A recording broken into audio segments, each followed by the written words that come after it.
Hi friends, I'm wendyirene from givelovecreatehappiness.com. Thank you for joining me. Thank you to those of you who are new and those of you who have been with me for a long time. I really appreciate you and I'm so glad you're here.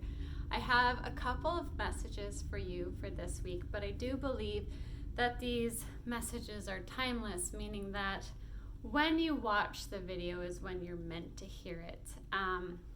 And not all the messages can resonate with everyone because it's a collective reading, and I pray for collective guidance. That means that you're going to really have to listen to your own intuition about what makes sense for you, what clarification is in alignment for you. So with that being said, I hope this gives you some good guidance for this week or whenever you're watching it. So the first two cards that I pulled were commitment and pray. And the immediate message I got was that I wanted to let you know that Caroline Myss, who you can find on YouTube, her last name is spelled M-Y-S-S. You've probably heard me talk about her if you've been with me for a while because I've read lots of her books. Every day at 3 p.m. she is doing a global prayer. So 3 p.m. your time, you can join in praying, and she feels like this is a very important time for prayer, praying for the earth and everything that's going on right now, for healing, for helping us be in touch with our higher self, to come from a more loving spiritual place. So I feel like one of the strongest ways, if you want to help with everything that's going on and you don't really know what to do or how to help, it would be to pray. That collective energy is an amazing, beautiful thing. So 3 p.m. every day. And it kind of means that there's going to be prayers throughout the day, throughout the 24 hours, throughout the world. So, and there's been lots of studies about how prayer can help with healing, even when people don't even know they're being prayed for. So I feel like that is the immediate message I wanted to give you. But there's also some of you that are wanting to commit to something. Maybe you're wondering how, or you're being called to stay committed to something. And the answers can be found through prayer. So pray for guidance on that. Pray for help with staying committed to what it is that you, whatever your situation is, or for help with how to do that. Okay, so the next card that I got for you is Remember Me by the Happy Memories We Created. So this card, I'm really feeling that there's some of you or one of you that has a passed away loved one. And to me, I'm feeling strongest that it's a parent-child relationship. Although it could be a grandparent, but the strongest that I'm feeling is a parent-child. So either someone lost their child or their parent, but what they're asking for you to do is to know that all is well, to remember them by the good memories that you created, not by the sadness of the ending. Maybe there was sadness in how everything ended or how they passed away, or maybe there was things that you feel like were left unsaid. You can speak to them, but they want you to know that all is well, that they want you to focus on all the happy memories that you have together. So that's basically putting yourself and the energy that you're putting out in the state of love, focusing on the love between you.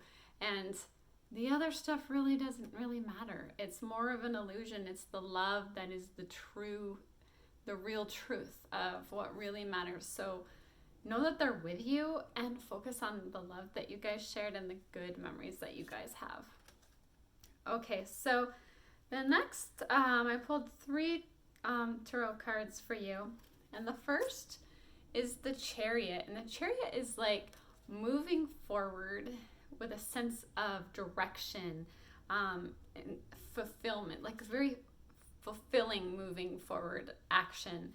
And really, in the Chariot, he is using his skills from his higher self and merging them with himself here to make things happen, to make what it is, the goal, come to fruition by merging with his higher self.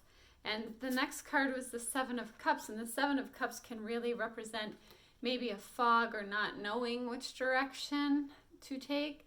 So what's being asked here with the two of these cards is that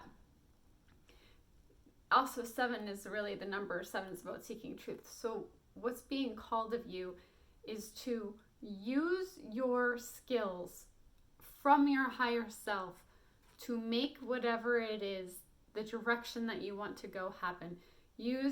Merge yourself with your higher knowing, and using that prayer to go forward in this very fulfilling direction for you. But it is going to require you merging with your higher self, with your skills and your abilities from your higher self. And then the last card is the Empress. And I love this card. This is the goddess of love. This is really about being in a state of loving energy again, which is the same repeat message also from last week. She's very enchanting. And this card can also mean, not always, but it can mean that there's a possibility of pregnancy. So there's a possibility that one of you is pregnant. Maybe you're wondering if you're pregnant. And this card is a sign that could be a sign of pregnancy. But it's also about, she is surrounded in a beautiful environment, a beautiful, loving environment. You can put yourself in that environment and state energetically no matter what's going on in the world. And you can be the Empress. You can be this energy. This is your energy. This loving goddess of love, Venus state of energy, very nurturing and caring. Okay, guys, so that's my messages for you for this week. If you'd like to leave me a comment and let me know how any of this resonated with you, I would love to hear from you. And if you'd like to help circulate the videos, it would mean a lot to me. You can like it, subscribe to this YouTube channel, click the bell for when new videos come up, and share them. And lastly, if you'd like to support this channel or the website, you can do that in the link below. Thank you so much for joining me. I really look forward to seeing you again soon with some new messages. Bye, friends.